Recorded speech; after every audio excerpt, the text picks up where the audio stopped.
Now, here's where the gloves come off.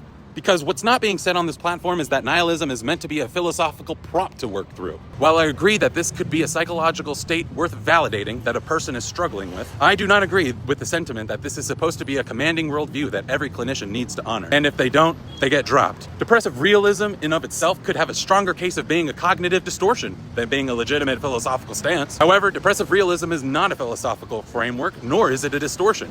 It's simply a cognitive claim made in limited studies. The seminal paper published in 1979 by Alloy and Abramson on this topic proposed that depressed people may make more accurate judgments in some highly specific conditions, not the world as a whole. There are an abundance of studies on this topic, but some of these paraprofessionals seem to gloss over this finding by Moore and Fresco in 2012, to which they find that while depressive realism exists, it's a tiny effect, with a Cohen's d of about negative 0.07. That can simply mean people with mild depression may appear slightly more accurate in limited tasks compared to non-depressed peers. They also found that those studies relying on self-report measures versus structured interviews found a depressive realism effect of positive 0.16.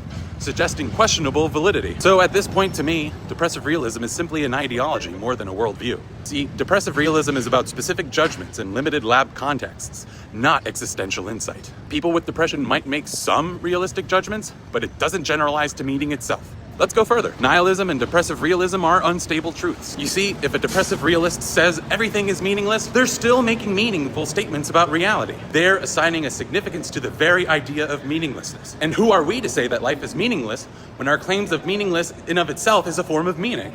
You see, Viktor Frankl, who actually did look into the void at a concentration camp in Nazi Germany, his work added on to nihilism into a more superior worldview. Even Nietzsche warned that if you don't do anything to make meaning in the face of the void, you will experience a moral collapse. And then goes on to say that the imperative is not to wallow in despair, but instead to build anew. Putting it all together, we are responsible for making our own meaning. And if we choose to not make meaning in the context of meaninglessness, then we are literally choosing to sleep in a bed that we made. And that is ultimately your responsibility, not the therapist who you dropped, not the therapist who's just trying to help you. To me, that's like complaining to your doctor that you're sick all of the time, but then you eat your dinner straight off of the cold, hard floor of a hospital parking garage, and then you dump your doctor because they suggested for you to use a plate. And in order to change that, you need to do the work. You need to make meaning. Now, I do see a need for life coaches and guides as being an accessible community of support, and I personally believe there's a lot of synergistic potential where counselors and coaches can work together in ways we just don't understand yet, but I just won't tolerate where any helping paraprofessional